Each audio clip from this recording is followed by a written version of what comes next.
ক্ষমতা না জনতা সেই স্লোগানের কথা আমি বলছিলাম।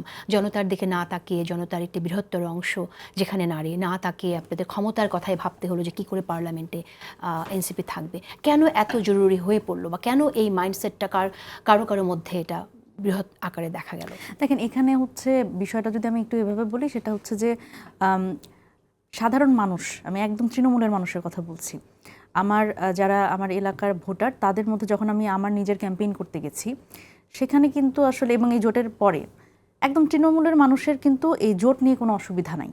মানে এনসিপি যে জোটে গেল, এটা নিয়ে কিন্তু তাদের খুব বেশি মাথা ব্যথা নেই। তারা ব্যাপারটা এইভাবে দেখে যে আওয়ামী লীগও একসময় জামাতের সাথে জোট করেছে, বিএনপিও একসময় জামাতের সাথে জোট করেছে, এনসিপি ছোট দল, এনসিপি নতুন দল, এনসিপি সাংগঠনিক জায়গা থেকে তারা অতটা মানে শক্ত না, সেই জায়গা থেকে তারা কোনো না কোনো দলের সাথে গেলে বরং ভালো হয়, তারা পার্লামেন্টে যাওয়াটা তাদের জন্য ভালো হয়।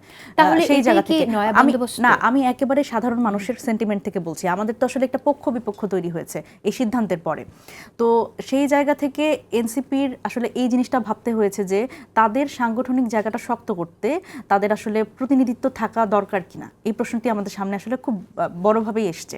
এবং এটি যেমন আমার মতো অনেকেই আসলে এটার হয়তো একটা বিপক্ষে অবস্থান নিয়েছে, কিন্তু আমার দলের সিদ্ধান্ত সেই হিসেবে আমার সম্মান করছি আমি। এবং যারা আসলে এই জোটের প্রার্থী, তাদের আমি সম্মান করি এবং তাদের জন্য শুভকামনা। কিন্তু এই জায়গাতে আসলে আমাদের অনেকগুলো বাস্তবতার মধ্যে দিয়ে যেতে হয়েছে। এখন ক্ষমতা না জনতার প্রশ্ন যদি আপনি করেন, অবশ্যই সাধারণ মানুষের জন্য মানে এনসিপির যে আমি বলবো যে তাদের মূল মোটো, সেই মোটো থেকে যদি সরে আসে, সেটি তখন একটা ব্যাপার। কিন্তু এই জোটটি আমি আবার বারবার এক কথাই বলবো যে আদর্শিক জোট যদি বলি, তাহলে তো আসলে এটি না।